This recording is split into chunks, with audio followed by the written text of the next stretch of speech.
Tiago, capítulo 5, verso de número 12, o texto bíblico diz assim: Acima de tudo, porém, meus irmãos, não jureis nem pelo céu, nem pela terra, nem por qualquer outro voto. Antes, seja o vosso sim, sim, e o vosso não, não, para não cairdes em juízo.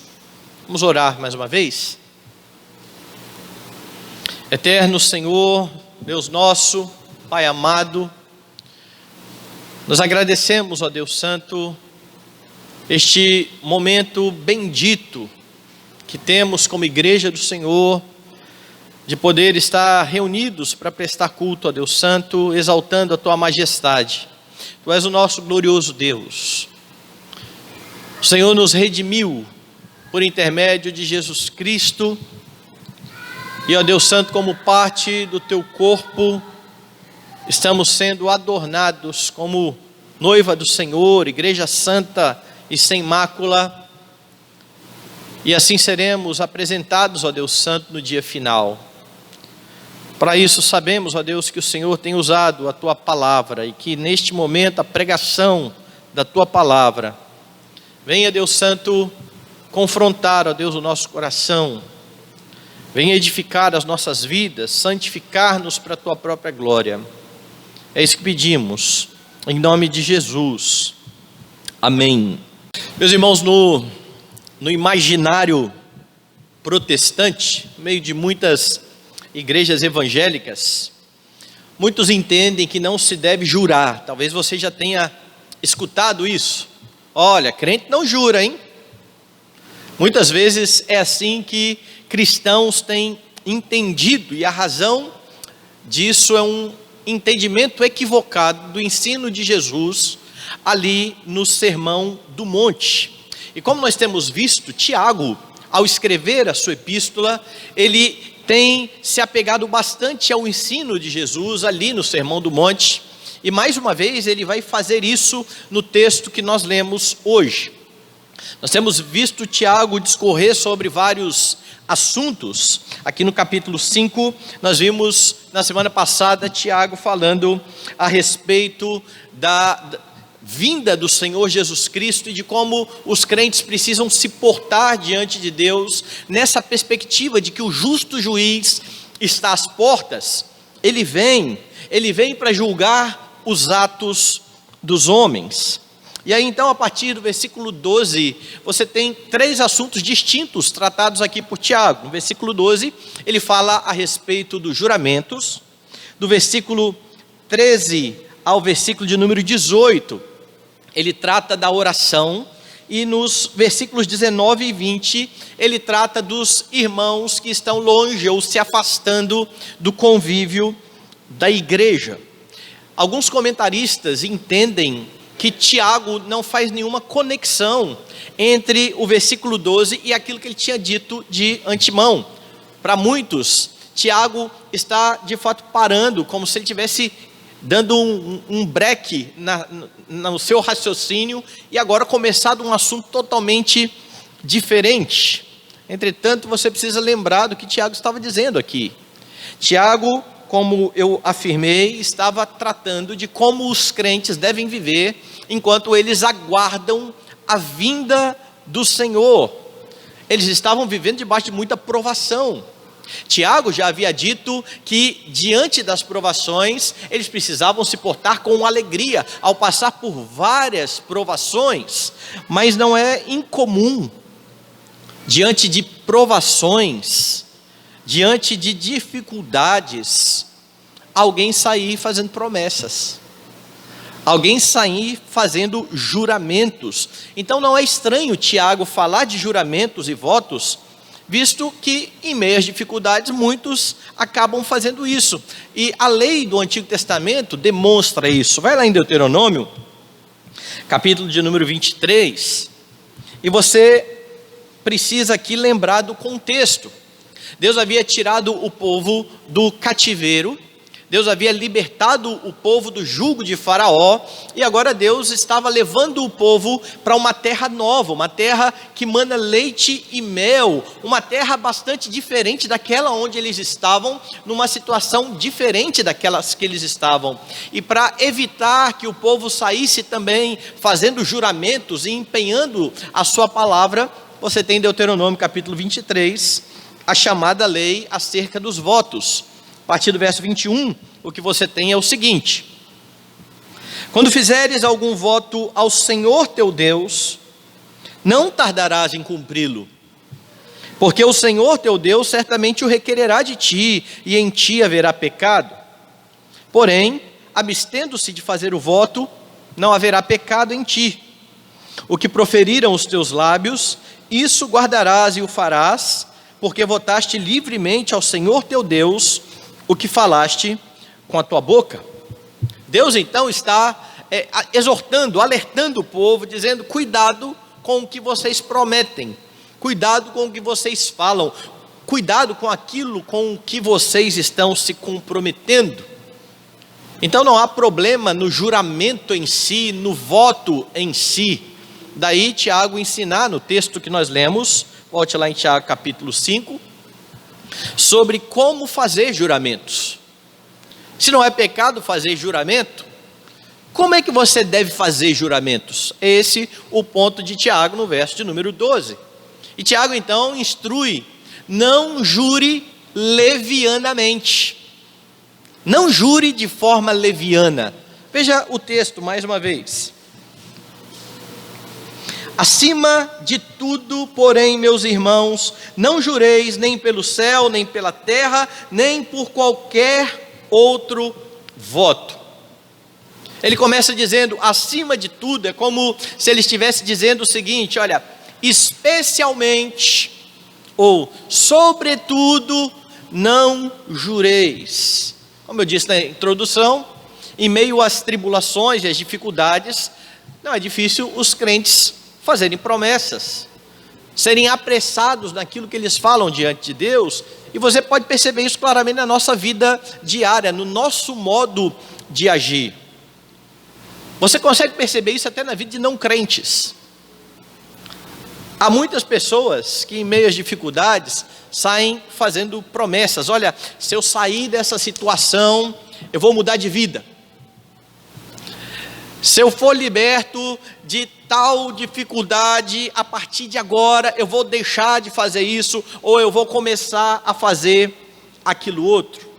Se eu conseguir alívio para a minha dor, eu vou ser mais zeloso, eu vou me preocupar mais com muitas coisas, e as pessoas saem fazendo esse tipo de promessa. E nesses momentos, pessoas que nunca pisaram numa igreja, começam a pedir oração.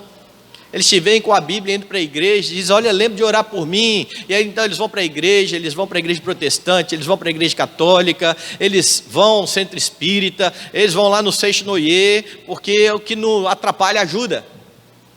No meio da dificuldade, o que não vier para atrapalhar, vem para somar, para ajudar. Nós somos muito rápidos, muitas vezes, em começar então a empenhar a nossa palavra, e há até mesmo crentes que vive fazendo essas promessas na hora do aperto, ou no final do ano, quando vira o ano, e parece que acontece para muita gente um momento mágico, né? Do dia 31 de dezembro para o dia 1º de janeiro, e então o outro ano vai ser muito diferente, eu prometo que tudo vai ser diferente. Teve 365 dias agindo de forma errada, mas promete que nesse ano novo as coisas serão diferentes. Nós somos rápidos e ligeiros em fazer isso. É por isso então que Tiago precisa demonstrar como fazer isso. A questão no texto não é a proibição do juramento em si, portanto, porque a própria lei fala a respeito dos julgamentos, determina a respeito dos julgamentos. O problema, de novo, é o juramento leviano. Como Tiago está seguindo bem de perto aqui o ensino de Jesus no Sermão do Monte, é preciso você lembrar o que estava ocorrendo ali no Sermão do Monte. Abra sua Bíblia no capítulo 5. Hoje pela manhã na escola dominical eu dei um exemplo de como Jesus mostrou a profundidade da lei e de como a lei encontra o homem no seu pecado. Então, o que estava acontecendo nesse tempo? Você sabe que os fariseus, os doutores da lei, muitas vezes torciam a lei, rebaixando as suas exigências a fim de cumprir a lei. Nosso exemplo da manhã foi exatamente a respeito do não matar. E então Jesus vai dizer no versículo de número 21, ouvistes o que foi dito, não matarás. Então o que o fariseu dizia? Olha, você não pode assassinar ninguém. Mas ao mesmo tempo esse fariseu e esses judeus que tinham isso em mente, iam lá e entregaram Jesus para ser morto.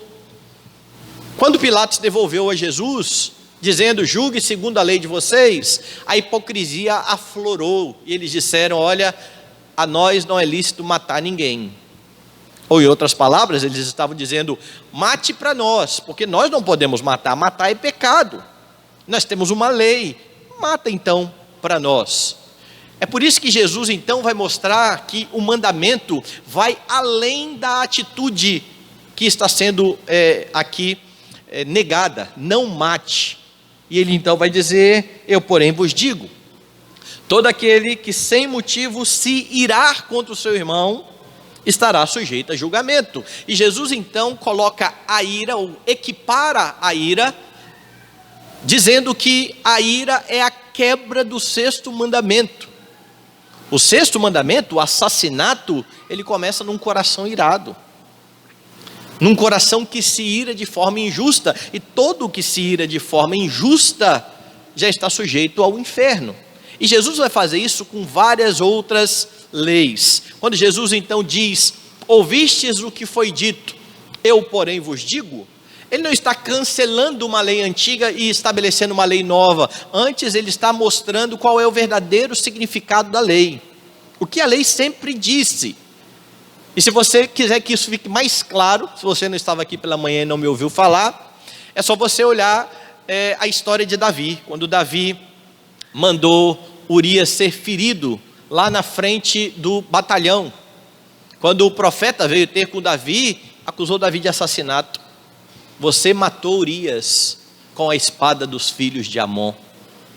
Davi não levantou a sua mão contra Urias. Davi simplesmente deu uma ordem para que ele fosse colocado à frente do batalhão, fosse ferido e fosse morto. Deus o acusa de assassinato.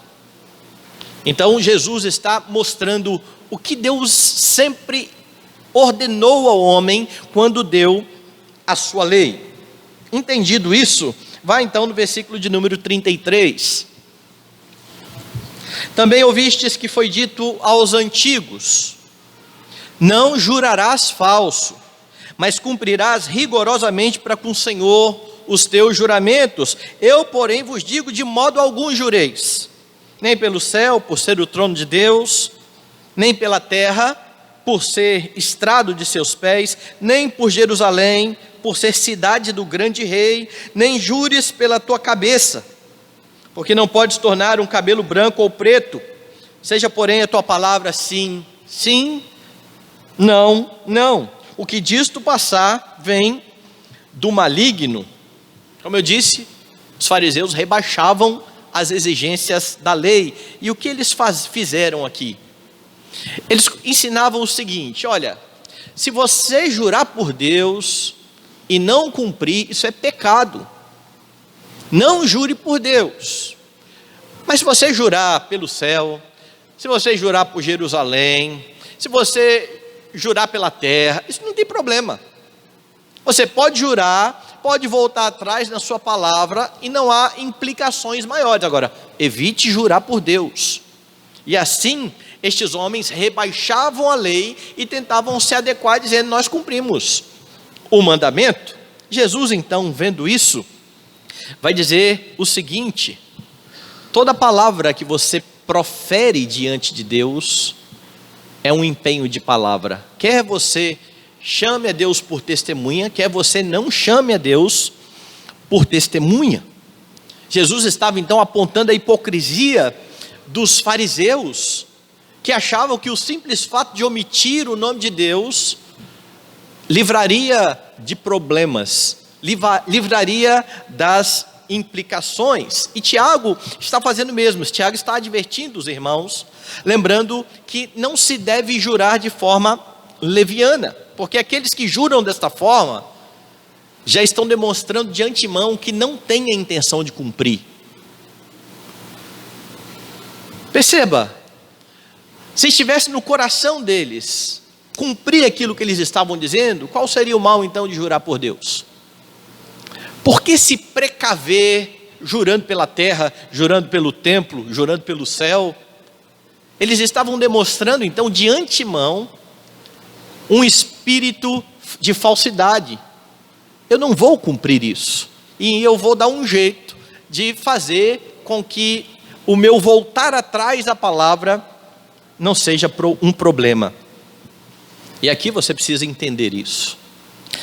Se você dá a sua palavra, mas de antemão pensa em não fazer aquilo que você está se propondo, ou se você está se comprometendo com alguma coisa apenas para agradar alguém, ou por temor a alguém, ou quando você faz isso só para tentar levar algum tipo de vantagem, você faz uma promessa achando que vai receber algo em troca, mas no seu coração a sua intenção não é fazer o que você está se comprometendo, mas levar vantagem ou se livrar de alguma coisa, você está jurando levianamente. E jurar levianamente é quebra do 3º e do 9º mandamentos, além do 1º e do 10º, como nós vimos pela manhã. Todo pecado traz junto a quebra do 1º mandamento, não terás outros deuses diante de mim, e do último mandamento, não cobiçarás, porque cada um é tentado pela sua própria cobiça, quando esta o atrai e o seduz. É isso que Tiago ensina aqui mesmo, neste livro. Então, além destes 2 pecados, quem jura levianamente quebra o 3º. Não tomarás o nome do Senhor teu Deus em vão. E quebra o 9º. Não dirás falso testemunho. Então, muito cuidado para não tomar o nome do Senhor em vão. Porque quando você vai lá para os 10 mandamentos, esse mandamento ele vem seguido de uma grave advertência. Qual é a grave advertência? O mandamento diz: não tomarás o nome do Senhor teu Deus em vão, e continue dizendo: porque o Senhor não terá por inocente o que tomar o seu nome em vão. Portanto, quando você empenha a sua palavra com a intenção de não fazer, você está tomando o nome do Senhor em vão. Ele não vai ter você por inocente. Ele não vai considerar você inocente. Deus não consideraria inocente o fariseu que jurava por Jerusalém, pelo templo. Não há escapatória. O Deus da verdade, Ele ordena que você fale a verdade. E todas as vezes que você empenha a sua palavra, como eu disse, querendo ou não, você está chamando o Deus da verdade por testemunha.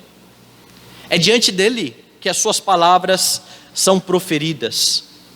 A lei que nós lemos aqui de Deuteronômio, ela é bastante clara quando diz: quando fizeres algum voto ao Senhor teu Deus, não tardarás em cumpri-lo, porque o Senhor teu Deus, repare a palavra, certamente o requererá de ti, e em ti haverá pecado. Porém, abstendo-se de fazer o voto, não haverá pecado em ti. Mas eu não fiz voto a Deus, eu jurei pelo templo, eu jurei pelo céu. E então Jesus diz: não jure pelo templo, nem jure pelo céu, nem jure pela sua própria cabeça, porque não é você que faz um cabelo branco ou preto. Seja o seu sim, sim, e o seu não, não. Ou seja, aquilo que você faz é um comprometimento diante de Deus. Aquilo que você fala é um compromisso diante desse Deus da verdade. Qual é a opção então para aqueles que não estão interessados em cumprir o que falam? Não se comprometer, não prometer, não dizer que vai fazer. Seu coração já está distante do compromisso? Então não diga que vai fazer só para agradar pessoas. Não diga que vai fazer achando que você vai levar vantagem em algo, ou que você vai conquistar o respeito daqueles que estão te ouvindo empenhar a sua palavra. Não há pecado quando não se faz o voto ou o juramento. É isso que a lei de Deus diz. Porém, abstendo-se de fazer o voto, não haverá pecado em ti. Mas quando você jura de forma circunstancial, ou seja, por causa do que você pode ganhar ou com medo do que você pode perder, essa é uma ação leviana, essa é uma ação pecaminosa. Como eu disse, eu enfatizo: o subterfúgio de jurar pelo céu, pela terra ou por qualquer coisa que seja, não elimina o fato de que todas as palavras e promessas e juramentos e votos são feitos diante de Deus. E aí é um problema para muitos crentes que dizem: crente não jura, hein? Qual é o problema? É que muitos desses crentes que dizem que não se pode jurar, ou que não se devem jurar, acabam caindo no mesmo erro do fariseu. Porque o fariseu achava que omitir a menção do nome de Deus iria então livrá-lo do compromisso. Bom, eu não jurei em nome de Deus, isso não é tão sério assim. E aquele que diz que não vai jurar porque jurar é pecado, muitas vezes essa é uma desculpa para fugir do comprometimento que deve ser feito. Eu não prometi nada, eu não posso jurar, agora eu vou me empenhar, tá? Eu não vou jurar, mas eu vou me empenhar. E aí, quando eles não cumprem aquilo que eles falaram que iam fazer, eles ficam com a consciência tranquila. Eles não pecaram, porque eles não juraram. Veja, o erro é o mesmo. É não levar a sério aquilo que se afirma que vai fazer. É não levar a sério a palavra que sai da boca. Por isso Tiago está dizendo: não jure de forma leviana. Como então fazer juramentos? Tiago vai dizer: cumpra a palavra empenhada. Volte lá no texto e eu vou ler de novo o versículo. Acima de tudo, porém, meus irmãos, não jureis nem pelo céu, nem pela terra, nem por qualquer outro voto. Antes seja o vosso sim, sim, e o vosso não, não, para não cairdes em juízo. Ou seja, como todas as promessas, elas são feitas diante de Deus, como todas as promessas têm o Senhor como testemunha, como Deus é o Deus de toda a verdade, que não tolera mentira, você precisa cumprir o que você promete. Você foi chamado para viver diante da verdade. Jesus Cristo é a verdade de Deus encarnada. Ele falou acerca dele mesmo assim: eu sou o caminho, a verdade e a vida. É por isso que você também é chamado para falar a verdade. Quando você começa a caminhar com Cristo, você está no reino da verdade. Você não está mais preso no pecado. E o que está por trás do pecado sempre é a mentira. A mentira de que, ao contrariar aquilo que Deus diz para você não fazer, você vai ser feliz. Se você quebrar a lei de Deus de alguma forma, você vai se dar bem na vida. É por isso que as pessoas pecam.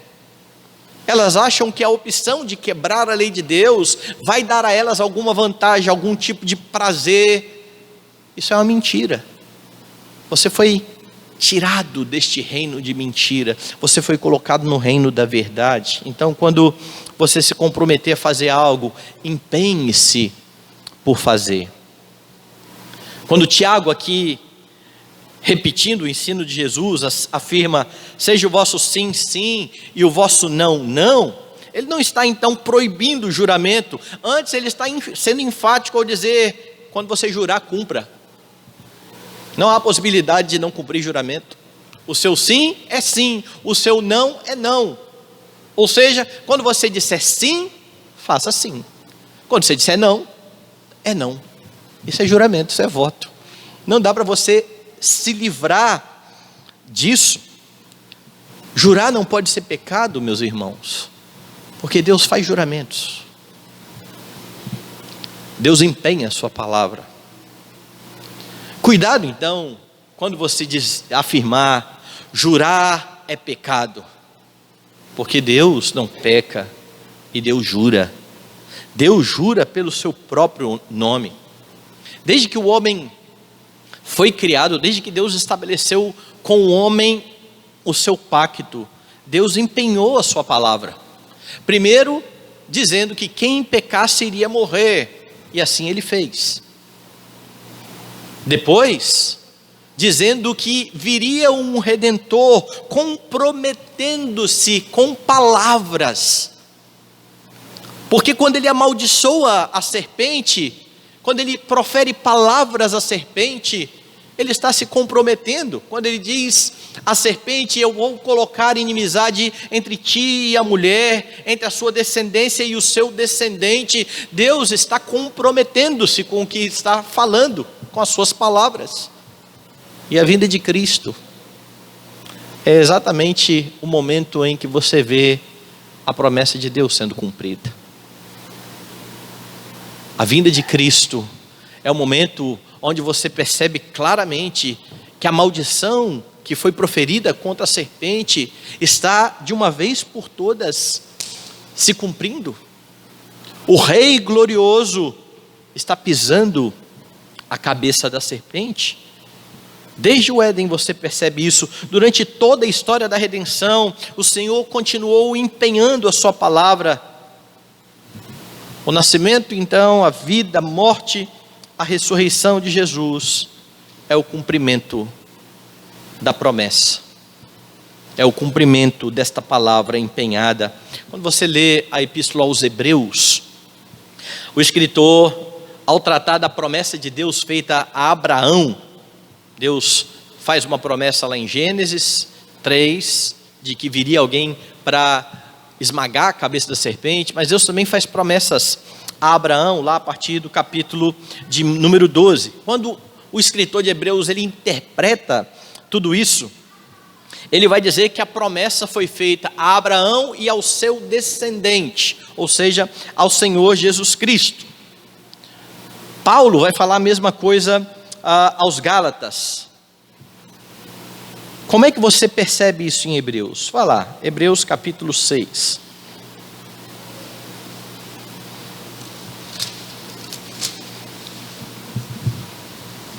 E se você ainda está em dúvida, convença-se pela palavra de que o juramento não é pecado. A partir do verso de número 13. Pois quando Deus fez a promessa a Abraão, visto que não tinha ninguém superior por quem jurar, jurou por si mesmo. Agora olha que interessante. Vá lá lembre aí do ensino de Jesus lá no Sermão do Monte. O fariseu dizia: não jure por Deus, isso é pecado. Mas se você jurar pela sua cabeça, não há problema algum. E então Jesus contrapõe isso dizendo: nem jure pela sua cabeça, porque você não tem o poder de tornar um cabelo branco ou preto, ou seja, você não está no controle de nada. Não adianta você jurar por você mesmo, achando que isso vai te livrar de algum tipo de compromisso, porque sempre que você empenha a sua palavra, você está se comprometendo com alguém maior do que você. E agora Hebreus está dizendo: Deus não tinha ninguém maior do que ele por quem jurar. E porque Deus não tinha ninguém maior do que ele, diz aí o texto, visto que não tinha ninguém superior por quem jurar, jurou por si mesmo, dizendo: certamente te abençoarei e te multiplicarei. E assim, depois de esperar com paciência, obteve Abraão a promessa. Por que ele obteve a promessa? Porque foi Deus quem empenhou a palavra, e Deus não voltaria atrás. E aí então Hebreus faz um contraste aqui: pois os homens juram pelo que lhes é superior. E de novo ele está enfatizando que não há problema no juramento, e quando os homens juram, estão jurando por aquilo que é superior. E o juramento, servindo de garantia para eles, é o fim de toda contenda. Por isso Deus, quando quis mostrar mais firmemente aos herdeiros da promessa a imutabilidade do seu propósito, se interpôs como juramento. Por que Deus jurou por si mesmo? Porque Ele queria que ficasse claro, bem estabelecido, vai acontecer, vai se cumprir, tudo será feito. É por isso que Jesus pode dizer, está consumado. É por isso que Ele pode orar dizendo que consumou toda a obra que o Pai confiou a fazer. E aí então Ele continua aqui dizendo, para que mediante duas coisas imutáveis, nas quais é impossível que Deus minta, forte alento tenhamos nós, que já corremos para o refúgio, a fim de lançar mão da esperança proposta, a qual temos por âncora segura e firme, e que penetra além do véu, onde Jesus, como precursor, entrou por nós, tendo se tornado sumo sacerdote para sempre, segundo a ordem de Melquisedeque. Ou seja, se você foi redimido por Jesus, se você foi salvo, isso só ocorreu porque Deus cumpre promessas. Porque Deus não falha com sua palavra, e Ele envia o seu único Filho unigênito santo para salvar a descendência de Abraão, que somos nós. Paulo vai dizer que todos os da fé são descendência de Abraão, são filhos de Abraão e herdeiros desta promessa, desse juramento. Deus cumpre a sua palavra e ordena a você, que é do povo dele, que faça o mesmo. Lá na lei de Deuteronômio, relembrando, o que proferiram os seus lábios, isso guardarás e o farás, porque votaste livremente ao Senhor teu Deus, o que falaste com a tua boca. Quando Salomão escreveu o livro de Eclesiastes, ele repetiu essa lei, mas de forma mais poética. Nós lemos isso aqui durante a liturgia. Eu vou convidar você a voltar lá no livro de Eclesiastes, no capítulo de número 5, e veja se não é exatamente a mesma lei que Salomão está mencionando aqui, como eu disse, de forma poética. A lei dizia, quando a Deus fizer algum voto, não tarde em cumpri-lo, porque o Senhor requererá de ti, e em ti haverá pecado, porém, abstendo-se de fazer o voto, não haverá pecado em ti. O que proferiram os teus lábios, isso farás e guardarás, porque votaste livremente com a sua boca. Agora então Salomão escreve a partir do versículo 1 do capítulo 5. Guarda o pé quando entrares na casa de Deus. Chegar-se para ouvir é melhor do que oferecer sacrifícios de tolos, pois não sabem que fazem mal. Não te precipites com a tua boca, nem o teu coração se apresse a pronunciar palavra alguma diante de Deus, porque Deus está nos céus e tu na terra, portanto sejam poucas as tuas palavras. Quando Tiago fala de juramento, ele está falando mais uma vez da questão da língua. O que ele tinha dito nos capítulos anteriores? Todo homem seja pronto para ouvir, tardio para falar. É isso que Salomão está estabelecendo aqui. Não seja apressado no falar, ele diz, verso 3, porque dos muitos trabalhos vêm os sonhos, e do muito falar, palavras nécias, palavras tolas. Quando a Deus fizeres algum voto, não tardes em cumpri-lo, porque não se agrada de tolos. Cumpre o voto que fazes. Melhor é que não votes do que votes e não cumpras. Sabe o que é isso aqui? Seja o seu sim, sim, e o seu não, não. Jesus não está inventando nada de novo. Jesus não está abolindo lei alguma antiga. Jesus está repetindo os mandamentos que foram dados pelo seu Pai. E Salomão continua: melhor é que não votes do que votes e não cumpras. Não consintas que a tua boca te faça culpado, nem digas diante do mensageiro de Deus que foi inadvertência. Por que razão se iraria Deus por causa da tua palavra, a ponto de destruir as obras das tuas mãos?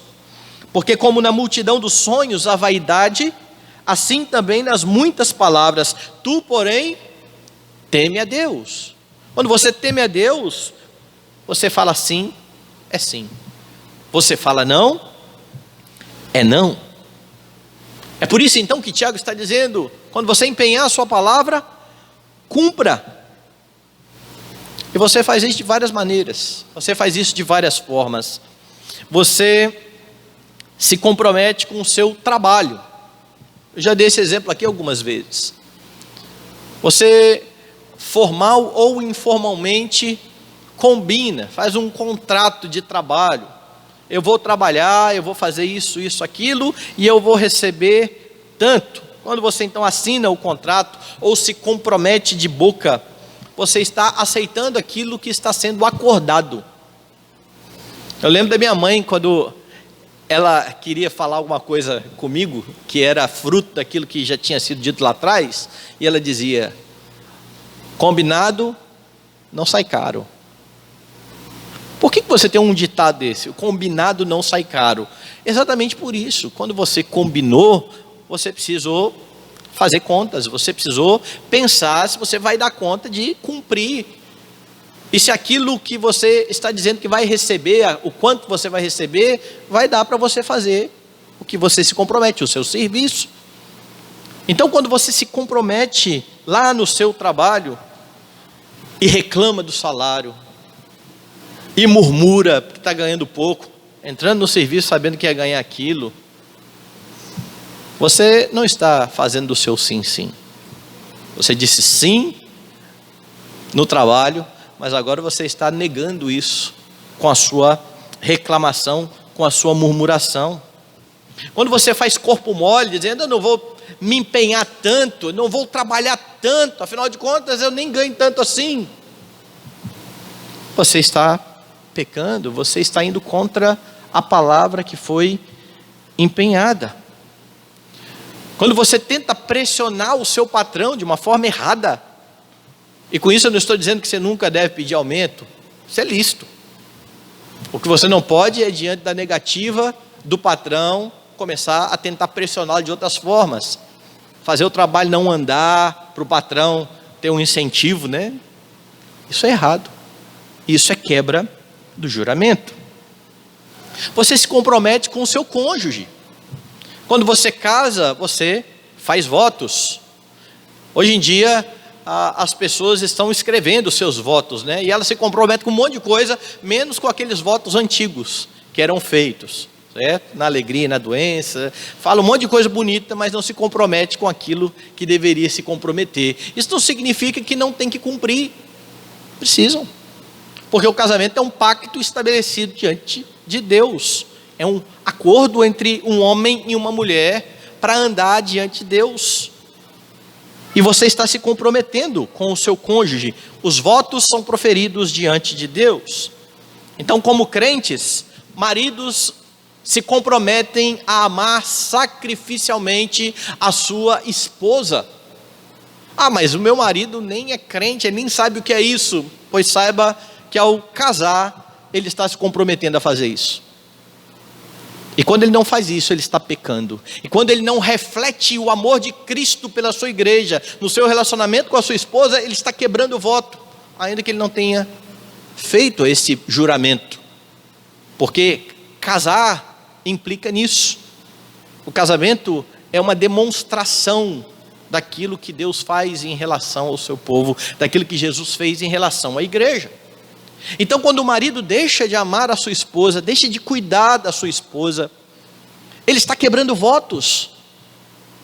De igual forma, quando a esposa não é submissa ao seu marido, como a igreja precisa ser a Cristo, ela está quebrando votos. E de novo, não adianta dizer: mas eu não prometi nada disso. Eu me lembro que quando eu casei, nós fomos passar a lua de mel aqui nas montanhas aqui, né? E aí todo dia o guia levava os casais que estavam ali, tinha alguns casais que tinham casado, para alguns passeios. Tinha um passeio que tinha um morrão, e a gente subindo aquele morro, eu lembro de eu brincar, né? Eu falei assim, olha, isso eu não prometi não. Eu não prometi na subida e na descida, então por que vocês estão me obrigando a subir assim? A verdade é que quando nós nos comprometemos no casamento, nós estamos fazendo votos que muitas vezes nós nem imaginamos. Porque não somos nós que definimos os termos do casamento. Não somos nós que determinamos como o casamento vai funcionar. Quem criou o casamento foi Deus, quem deu as regras foi Deus, quem estabeleceu os papéis foi Deus. Quando você se casa, você está simplesmente concordando que aquilo que Deus falou precisa ser feito. Quando você quebra então isso, você está quebrando a sua palavra. Você jurou levianamente. Mais ainda, você se compromete com seus filhos. Quando você apresenta os seus filhos ao batismo, você está se comprometendo a criá-los na disciplina e na admoestação do Senhor. E ainda que você não apresente seus filhos ao batismo, o fato de ter filhos, que a Escritura chama de herança do Senhor, implica na ordenança de que filhos precisam ser criados na disciplina e na admoestação do Senhor. E quem não faz isso está pecando. E quem não faz isso está quebrando o seu voto. Porque, de novo, quem estabeleceu como deve ser a criação dos filhos foi o próprio Deus. Não somos nós que definimos os termos. Quando você é batizado, professa a sua fé, você está se comprometendo com a igreja. Você está se comprometendo a frequentar a igreja, os trabalhos da igreja. E é interessante quando você vai na Constituição da nossa igreja, da IPB, falando dos deveres dos membros, né? Frequentar os trabalhos, inclusive as assembleias, porque a assembleia às vezes é chata, né? Mas é dever. Nós estamos nos comprometendo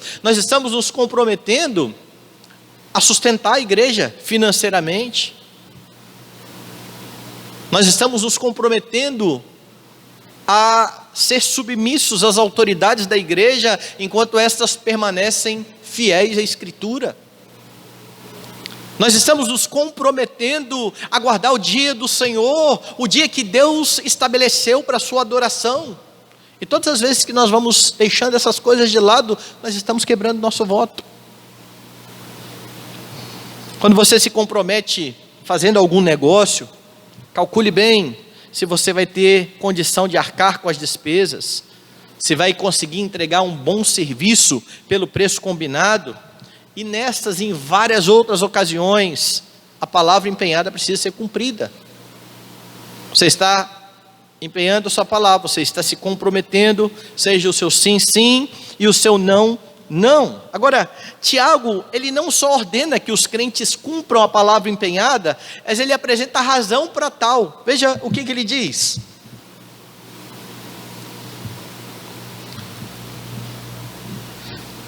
Seja o vosso sim, sim, o vosso não, não, para não cairdes em juízo. Essa então é a razão apresentada por Tiago. Tiago já tinha falado da vinda do Senhor. O Senhor está às portas. Esse dia, como nós já vimos, é um dia de bênção para os crentes, é um dia terrível para os ímpios. Todos nos apresentaremos diante do tribunal de Deus e seremos cobrados, prestaremos contas das palavras que foram ditas. Sabe quem disse isso? Abra lá em Mateus capítulo 12.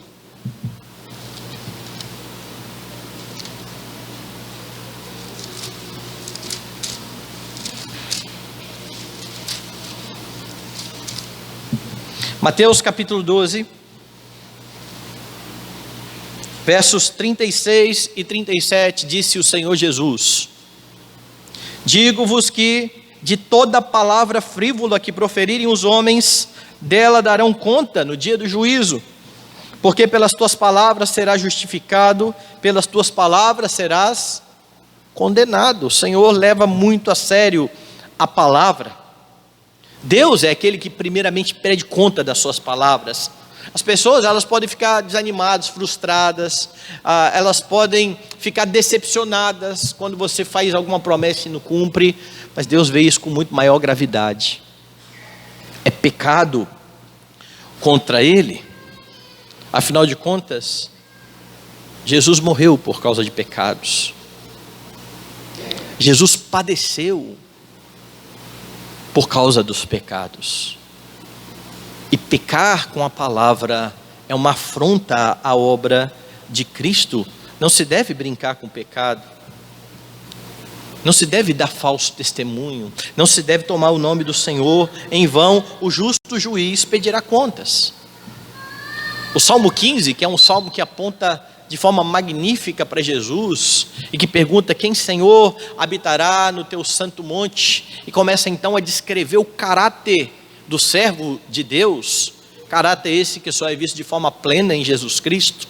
Diz: aquele que jura com dano próprio e não se retrata, ou seja, aquele que cumpre a sua palavra, mesmo tomando prejuízo.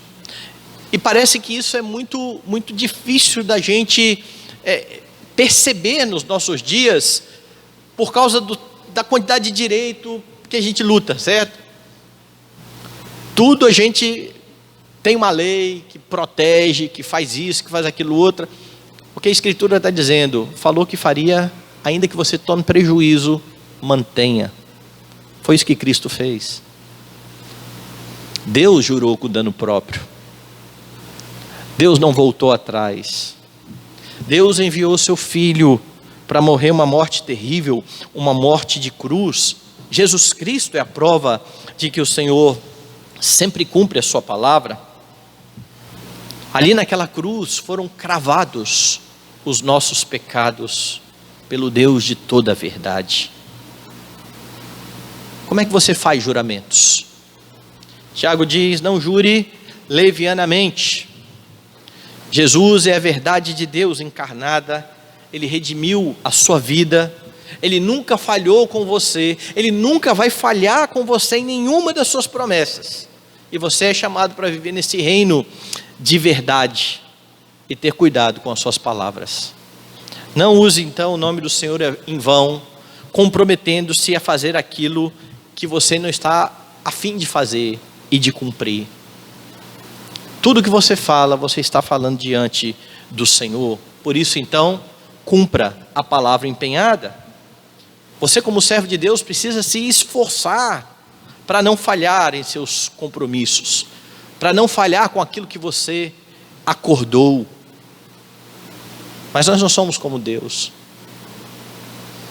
Nós não temos o poder de Deus de levar até o fim todas as nossas promessas. Por vezes nós vamos falhar. Por vezes nós vamos voltar atrás por conta dos nossos medos, dos nossos pecados. Nós vamos titubear. E nessas horas nós não podemos simplesmente dizer: nós somos pecadores e vamos fazer assim mesmo. Nós precisamos olhar para Cristo e saber que, ainda que seja grave o fato de eu não estar cumprindo aquilo que eu disse, quando eu me arrependo disso, eu encontro nele redenção. Sabe por quê? Porque ele jurou que seria assim. Porque ele prometeu que seria assim. Que se você se achegar diante dele contrito, ele não vai te rejeitar. Que se você confessar os seus pecados, ele é fiel e justo para nos perdoar os pecados, nos purificar de toda injustiça. Que se você for infiel, ele permanece fiel, porque de modo algum pode negar-se a si mesmo. Mas é preciso reconhecer e não simplesmente fazer vistas grossas, dizendo: eu fiz isso porque eu sou pecador mesmo, né? Não tem jeito. Há jeito. Nós podemos nos empenhar no força e no poder do Espírito Santo Mas quando nós não fazemos isso e pecamos, nós podemos nos quebrantar diante dele, pedindo perdão àqueles com quem nós falhamos no nosso compromisso, seja com seu esposo, com a sua esposa, com seus filhos, com seu patrão, com seus amigos, mas principalmente acertando com ele, o Deus que deu o seu único filho para que você pudesse viver no reino de verdade.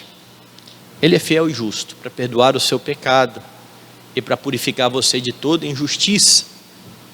E ele cumprirá a sua palavra, que disse que a boa obra que foi começada em você será completada até o dia final. Até lá, que você se empenhe para que o seu sim seja sim, para que o seu não seja não, como disse Jesus, o que disse passar vem do maligno. Que Deus seja honrado com as nossas palavras.